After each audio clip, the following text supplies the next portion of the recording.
आइए दोस्तों, स्वागत है आपका। वीडियो का थंबनेल देख के आप लोगों को पता चल गया होगा कि आज इस वीडियो में क्या होने वाला है। तो इस वीडियो में आज यूपी बोर्ड वालों के लिए कुछ खास होने वाला है। क्लास 10 यूपी बोर्ड वालों के लिए कुछ खास होने वाला है।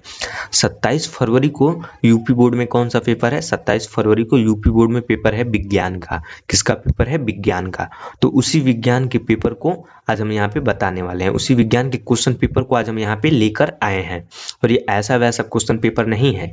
इस क्वेश्चन पेपर को स्वयं यूपी बोर्ड वालों ने खुद जारी किया है। ध्यान से सुनिए कि इस क्वेश्चन पेपर को स्वयं यूपी बोर्ड की संस्था ने स्वयं जारी किया है। ठीक है, इस क्वेश्चन पेपर को, तो इस क्वेश्चन पेपर को आप लोग ध्यान से देखिएगा। हम आपको बता दें कि आज इस वीडियो में हम सिर्फ क्या करने वाले हैं, इन सारे क्वेश्चन को आप लोग को बताने वाले हैं।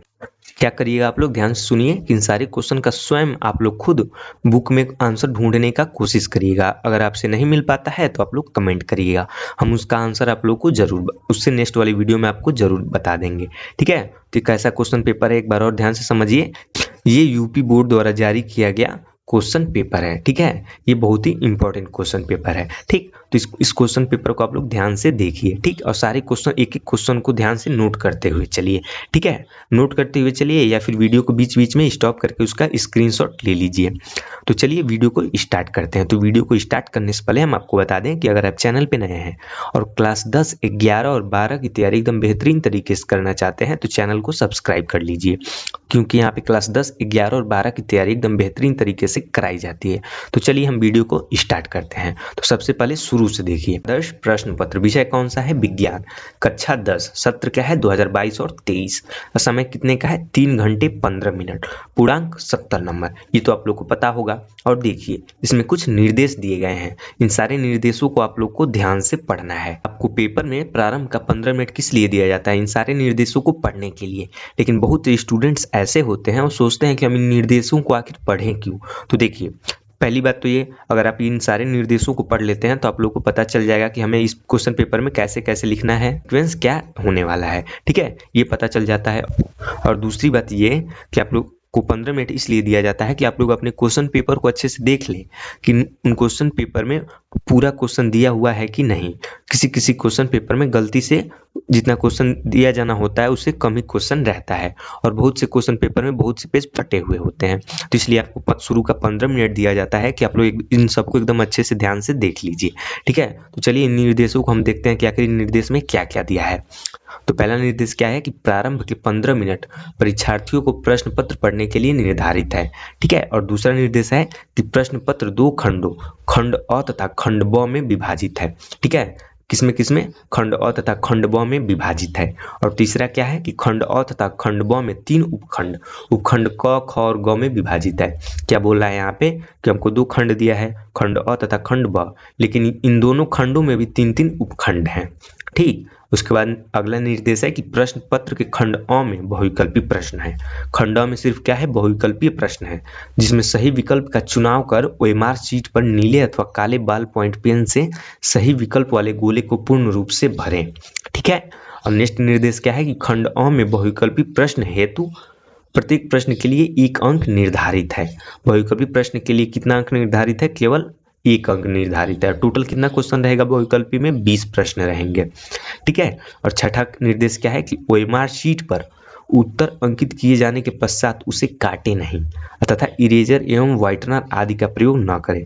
यदि आप ओएमआर शीट में एक बार आंसर भर देते हैं तो उसे न ही काटें और न ही उसे मिटाएं और न ही उसे क्या करें, व्हाइटनर द्वारा उसे मिटाएं। ठीक है, ये हो गया। अगला निर्देश है कि खंड ब में क्या है? वर्णनात्मक प्रश्न है।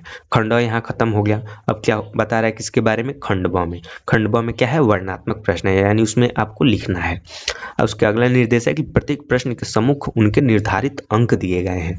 जो जो प्रश्न दिए गए हैं उनके बगल में उनका अंक दिया गया है। ये तो आप लोग को पता होगा। खंड ब के प्रत्येक उपखंड के सभी प्रश्न एक साथ करना आवश्यक है। प्रत्येक उपखंड नए पृष्ठ से प्रारंभ किया जाए। ठीक, और नेक्स्ट क्या है कि सभी प्रश्न अनिवार्य हैं। ठीक है, और उसके बाद देखिए यहाँ से खंड अ हमारा स्टार्ट होता है। खंड अ क्या है, बहुविकल्पी प्रश्न है। खंड अ में उपखंड क स्टार्ट होता है। पहला प्रश्न है, ध्यान से देखिए इन सारे प्रश्नों को। इन प्रश्न को स्टार्ट करने से पहले हम आपको बता दें कि अगर आप चैनल पे नए हैं और क्लास 10, 11 और 12 की तैयारी बेहतरीन तरीके से करना चाहते हैं और आपको वीडियो ये अच्छी लग रही है तो वीडियो को लाइक कर दीजिए, और चैनल पे नए हैं तो चैनल को सब्सक्राइब कर लीजिए। तो चलिए वीडियो को स्टार्ट करते हैं। तो इसमें पहला प्रश्न क्या दिया है, पहला प्रश्न है कि जब प्रकाश नेत्र में प्रवेश करता है, यानी जब हमारे आंखों में प्रवेश करता है तो अधिकांश अपवर्तन कहाँ होता है। तो इसका ऑप्शन दिया है क्रिस्टलीय लेंस पर, या फिर स्वच्छ मंडल यानी कार्निया पर, या फिर परितालिका पर, या फिर पुतली पर। तो हम आपको वीडियो के स्टार्ट में ही बता दिए हैं कि हम आज इस वीडियो में क्या करने वाले हैं, सिर्फ क्वेश्चन को बताने वाले हैं। आप लोग इसका आंसर खुद ढूंढिएगा बुक में, अगर नहीं मिलता है तो हमें कमेंट करिएगा, तो जो इससे नेक्स्ट वीडियो हम लाएंगे उसमें इसका आंसर आप लोग को बता देंगे। ठीक है, ये था पहला क्वेश्चन। कितने नंबर का, 1 नंबर का। ये सारा बहुविकल्पी प्रश्न कितने नंबर का है, 1-1 नंबर का। और दूसरा प्रश्न क्या है, निम्नलिखित में से कौन वोल्टता को निरूपित करता है। निम्नलिखित में से कौन वोल्टता को निरूपित करता है। तो इसका ये 4 ऑप्शन है। इसको ध्यान से पढ़ के अगर आप पढ़े रहेंगे तो इसका आंसर एकदम आसानी से दे सकते हैं। इसका तीसरा क्वेश्चन क्या है कि निम्नलिखित में से किस स्थिति में कोई अवतल दर्पण वस्तु से बड़ा प्रतिबिंब बना सकता है। किस स्थिति में कोई अवतल दर्पण वस्तु से बड़ा प्रतिबिंब बना सकता है। तो उसका ऑप्शन दे दिया गया है नीचे, इसको ध्यान से देख के आप लोग इसका भी आंसर दे सकते हैं। चौथा क्वेश्चन है कि कक्षा में सबसे पीछे बेंच पर बैठा कोई विद्यार्थी श्यामपट्ट पर लिखे अक्षरों को पढ़ सकता है, परंतु पाठ्य पुस्तक में लिखे अक्षरों को नहीं पढ़ पाता। निम्नलिखित में से कौन सा कथन सही है। क्या है, क्या क्वेश्चन कहना चाह रहा है, कोई विद्यार्थी है जो बेंच पर सबसे पीछे बैठा है और श्यामपट्ट पर लिखे अक्षरों को पढ़ लेता है, लेकिन यदि जब उसे कोई बुक दे दिया जाता है तो उसमें लिखे अक्षरों को वह नहीं पढ़ पाता है। तो उसे कौन सी बीमारी है, दूर दृष्टि दोष, निकट दृष्टि दोष, ऐसे में मतलब 4 ऑप्शन दे दिया है। इन सभी के बारे में आपको पता रहेगा तो इसको आप बता सकते हैं। नेक्स्ट क्वेश्चन क्या है, 5 प्रतिरोधकों जिनमें प्रत्येक का प्रतिरोध 1/5 ओम है का उपयोग करके कितना निम्नतम प्रतिरोध बनाया जा सकता है। ये भी अच्छा क्वेश्चन है। छठा क्वेश्चन क्या पूछ रहा है कि दिए गए चित्र के अनुसार कागज के तल में स्थित किसी क्षैतिज तार में पूर्व से पश्चिम की ओर कोई नियत धारा प्रवाहित हो रही है। चुंबकीय क्षेत्र की दिशा उत्तर से दक्षिण की ओर उस बिंदु पर होगी जो।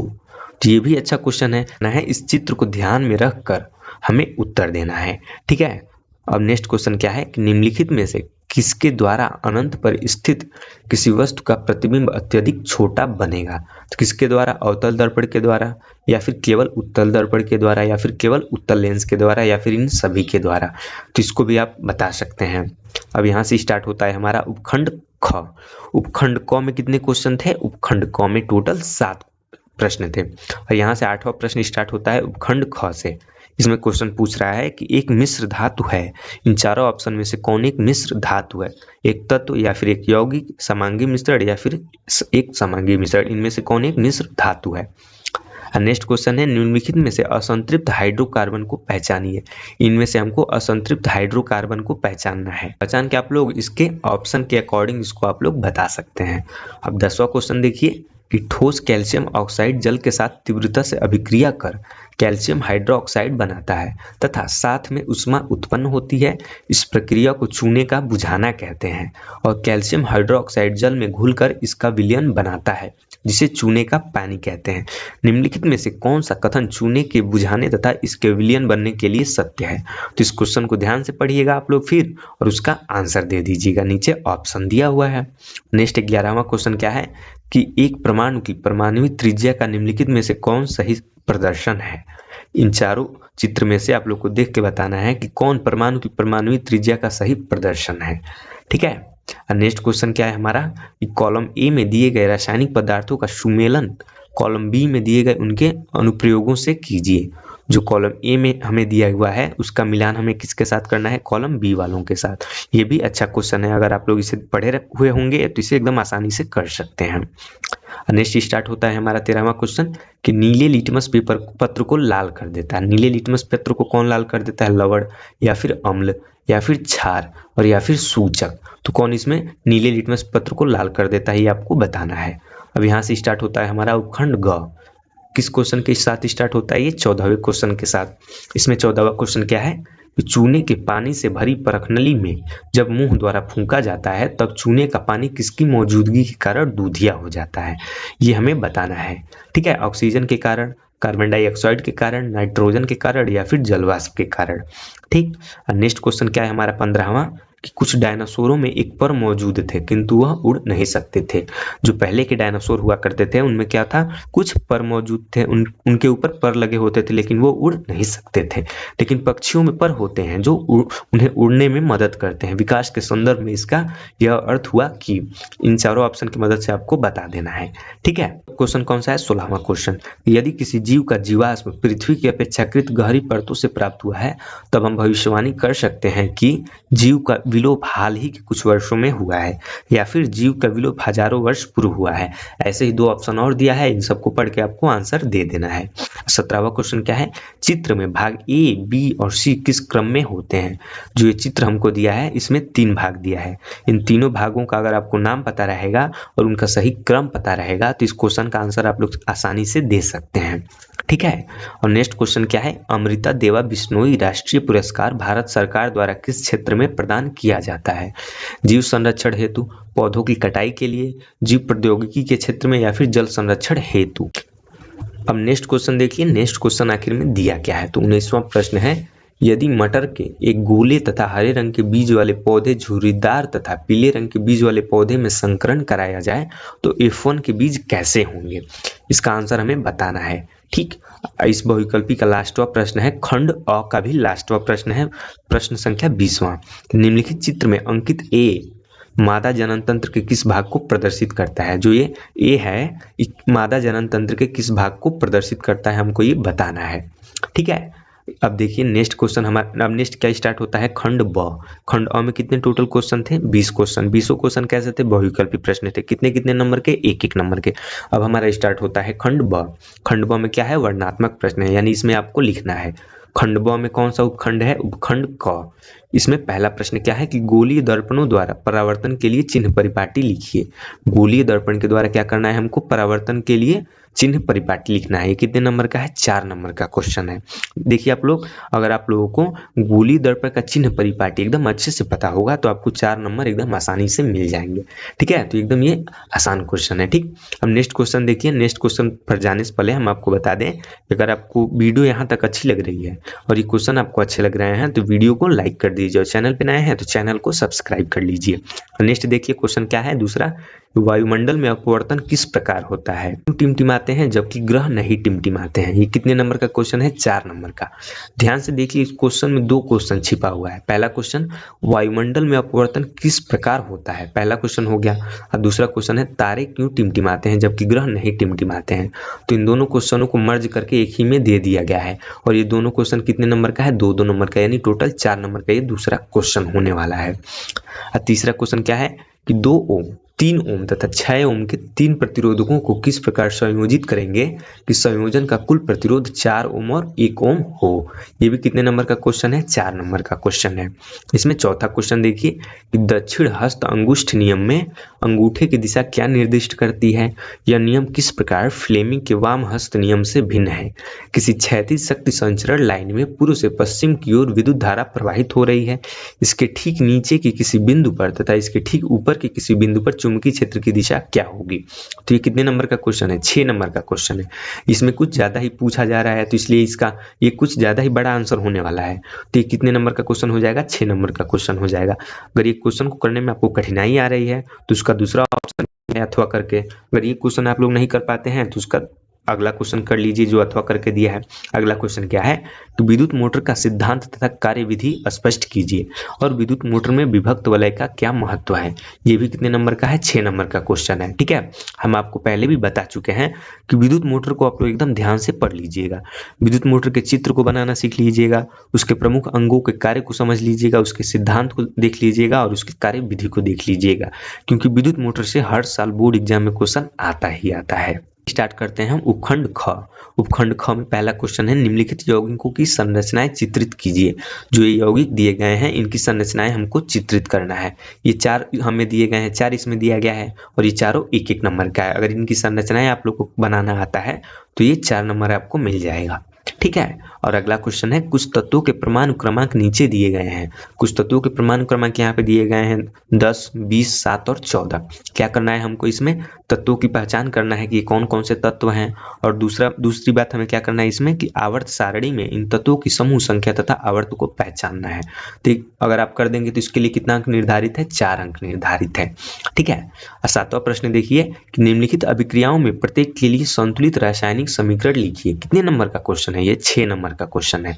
इसमें क्या करना है हमको, संतुलित रासायनिक समीकरण लिखना है। अगर आपको रासायनिक समीकरण बनाना आता है और उसे संतुलित करना भी आता है तो आप लोग को 6 नंबर आसानी से मिल जाएगा। अगर आपको देखिए इसको करने में कठिनाई हो रही है, हम आपको यही सुझाव देंगे कि अगर देखिए आपको ऐसा क्वेश्चन आता है 6 नंबर का आपके बोर्ड एग्जाम में, तो उसका अथवा करके दूसरा क्वेश्चन भी दिया रहेगा। तो दूसरा क्वेश्चन जो उसका अथवा करके दिया रहेगा वो आसान क्वेश्चन रहेगा। तो इसको आप लोग, हम सुझाव यही देंगे कि इसको आप लोग मत करिएगा। उसको उसका जो अथवा करके दिया होगा उसको आप लोग कर लीजिएगा। ये भी 6 नंबर का होने वाला है। क्या इसमें पूछ रहा है, संयोजन अभिक्रिया की परिभाषा लिख देना है, संक्षारण की परिभाषा और भर्जन की परिभाषा। ये सारा आप लिख देते हैं तो आपको 6 नंबर एकदम आसानी से मिल जाएगा। अब देखिए अब स्टार्ट होता है खंड ग में 8वां प्रश्न है। 8वां प्रश्न क्या है, निम्नलिखित संकरणों में संतति की विशिष्टताएं बताइए। इनकी विशेषताएं हमको बताना है। ठीक है। 9वां प्रश्न है कि रंध्रों के खुलने तथा बंद होने की प्रक्रिया को चित्र द्वारा स्पष्ट कीजिए। जो ये रंध्र होते हैं उनके खुलने तथा बंद होने की प्रक्रिया को चित्र द्वारा स्पष्ट कीजिए। कितने अंक निर्धारित हैं, 4 अंक निर्धारित हैं। उसके बाद नेक्स्ट क्वेश्चन है कि वातावरण में कार्बन डाइऑक्साइड स्तर का नियंत्रण करने के लिए कुछ उपायों का सुझाव दीजिए। वातावरण में क्या करने के लिए, कार्बन डाइऑक्साइड का स्तर नियंत्रण रखने के लिए कुछ उपायों का सुझाव दीजिए। पेपर का लास्ट प्रश्न है 11वां प्रश्न, वृक्कों में मूत्र निर्माण की प्रक्रिया का सचित्र वर्णन कीजिए। अथवा करके क्या दिया है, मानव के नर जनन तंत्र का सचित्र वर्णन कीजिए। ये कितने नंबर का है, 6 नंबर का प्रश्न है। ठीक है। तो ये थे यूपी बोर्ड द्वारा जारी किया गया क्वेश्चन पेपर। ठीक है। ये क्या था, यूपी बोर्ड द्वारा स्वयं जारी किया हुआ क्वेश्चन पेपर। ठीक। तो हम आपको एक बार और बता दें कि इन सारे क्वेश्चन का आप लोग आंसर खुद ढूंढने का प्रयास करिएगा। अगर नहीं मिलता है तो हमें कमेंट में आप लोग बता सकते हैं, हम इसका आंसर आप लोगों को इसे नेक्स्ट वाले वीडियो में आपको बता देंगे। ठीक है। तो चलिए, अगर आपको वीडियो अच्छी लगी है तो वीडियो को लाइक कर दीजिए और चैनल पे नए हैं तो चैनल को सब्सक्राइब कर लीजिए। और क्लास 10, 11 और 12 की बेहतरीन तैयारी के लिए हमारे चैनल के साथ जुड़े रहिए। अब मिलते हैं नेक्स्ट वीडियो में।